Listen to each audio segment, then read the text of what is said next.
Hayaan mo na nga. Sumunod ka na dun.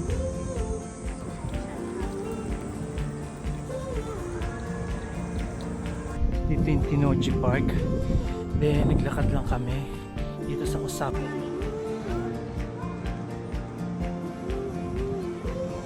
Kita nyo dito may sprinkler. Yan, kung nakikita nyo sa camera, playing soccer in the park. Yan, after a rest sa isa sa mga parts sa Tinoji Tinoji area.